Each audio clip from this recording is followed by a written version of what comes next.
নমস্কাৰ সকলোকে স্বাগতম জনাইছোঁ আজি অন্য এটা ভিডিঅ'লৈ মই আছোঁ বৰ্তমান ধৃতিৰাজৰ ঘৰত আৰু ধৃতিৰাজ মোৰ সন্মুখত বহি আছে আৰু ধৃতিৰাজৰ পৰা আমি জানিবলৈ চেষ্টা কৰিম আচলতে ধৃতিৰাজে কেনেকৈ পঢ়া শুনা কৰিছিলে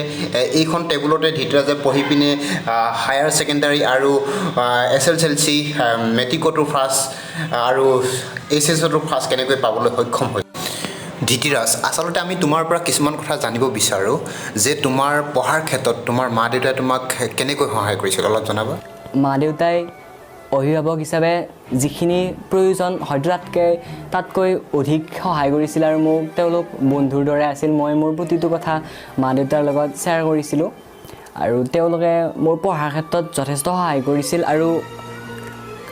বিশেষকৈ গণিত বা বিজ্ঞান বিষয়ত সহায় কৰিব পৰা নাছিল যদিও অসমীয়া বা ইংৰাজী বিষয়ত তেওঁলোকে মোক সহায় কৰিছিল আৰু মোক পঢ়া শুনাৰ ক্ষেত্ৰত যিখিনি সুবিধা প্ৰদান কৰিব লাগে আটাইখিনি সুবিধা প্ৰদান কৰিছিল আচলতে ধৃতিৰাজ তোমাক কেনেকুৱা লাগে আচলতে তুমি কেনেকৈ পঢ়া শুনা কৰিছিলা বা কেনেকৈ পঢ়া শুনা কৰিলে তোমাৰ দৰে এটা ভাল ফল পাব পাৰে ল'ৰাসকল তুমি আচলতে কেনেকৈ পঢ়া শুনা কৰিছিলা হয় মই কোনো সমস্যাই অধ্যয়ন কৰা নাছিলোঁ যেতিয়াই মন যায় তেতিয়াই পঢ়িছিলোঁ আৰু যেতিয়ালৈকে মন যায় তেতিয়ালৈকে পঢ়িছিলোঁ কোনোবা দিনা দিনত কোনো ঘণ্টা হিচাপে পঢ়া নাছিলোঁ আৰু দিনটোত এনে সময় অতিবাহিত কৰা নাছিলোঁ হয়তো গান গাইছিলোঁ কেতিয়াবা মোবাইল চাইছিলোঁ বা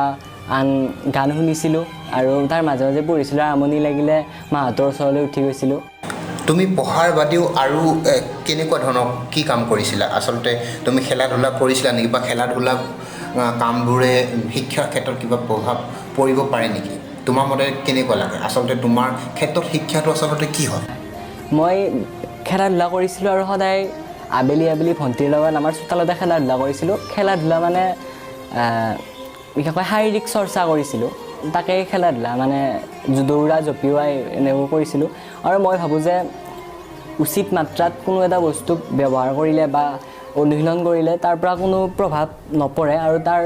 অতিমাত্ৰা হ'লে সকলো বস্তুৰে বেয়া আৰু শিক্ষাৰ পৰিপূৰক অংগ হিচাপে খেল ধেমালিৰ যথেষ্ট গুৰুত্ব আছে আৰু শিক্ষাই অকল জ্ঞানকে নাসামৰে আৰু এই সমাজখনত বৰ্তি থাকিবৰ বাবে মানুহে যিখিনি কৰ্ম কৰিব লাগে তাৰ প্ৰাথমিক জ্ঞানক শিক্ষাই সামৰে গতিকে শিক্ষাৰ এক গুৰুত্বপূৰ্ণ অংগ খেল ধেমালি বুলি মই ভাবোঁ এতিয়া আমি বৰ্তমান দেখিছোঁ আচলতে আমাৰ নৱপ্ৰজন্মৰ ল'ৰা ছোৱালীবিলাকে বেছি মানে কি হ'ল ছ'চিয়েল মিডিয়াত ধ্যান দিছে আচলতে এই ছ'চিয়েল মিডিয়াই আমাৰ শিক্ষাৰ ক্ষেত্ৰত নৱপ্ৰজন্মক আচলতে কেনেকৈ প্ৰভাৱ পেলাব পাৰে বুলি তুমি ভাবা আচলতে ছ'চিয়েল মিডিয়াৰ সমুদ্ৰ মন্থনত যিদৰে কিছু অমৃত নিৰ্গত হৈছে তাৰ সমান্তৰালভাৱে হলাহলো নিৰ্গত নোহোৱা বুলি ক'ব নোৱাৰি আৰু বিশেষকৈ ছ'চিয়েল মিডিয়াই যথেষ্ট সংখ্যক ছাত্ৰক দিগভ্ৰান্ত কৰাৰ নজিৰ আছে আৰু এইবোৰৰ অতিমাত্ৰা ব্যৱহাৰৰ ফলত ছাত্ৰ সমাজত যথেষ্ট ক্ষতি হৈছে মই মোৰ সীমিত জ্ঞানৰ সহায়ত ক'ব পাৰিম যে ছ'চিয়েল মিডিয়াই ছাত্ৰ জীৱনত কিছু প্ৰভাৱ পেলাব পাৰে যদি ইয়াক প্ৰয়োজনতকৈ অধিক ৰূপত ব্যৱহাৰ কৰা হয় এতিয়া বহুতো ছাত্ৰ ছাত্ৰীয়ে তোমাক দেখি পিনে আগ্ৰহ প্ৰকাশ কৰিছে তোমাৰ লেখীয়া ৰিজাল্ট কৰিব বিচাৰিছে আচলতে চ' তেওঁলোকলৈ আচলতে তুমি কেনেকুৱা ধৰণৰ বাৰ্তা প্ৰেৰণ কৰিব বিচাৰিবা আচলতে তোমাৰ দৰে ৰিজাল্ট কৰিবৰ বাবে মই তেওঁলোকলৈ এটাই বাৰ্তা আগবঢ়াব বিচাৰিছোঁ যে ফলাফললৈ আশা নকৰি সদায় নিজৰ কৰ্তব্য পালন কৰি যোৱা উচিত আৰু মই এটাই শিক্ষা জীৱনত মোৰ এটাই বাণী সৰগত কৰি আহিছোঁ আৰু ভৱিষ্যতেও কৰিম যে change your path but not your গ'ল অৰ্থাৎ আমি জীৱনৰ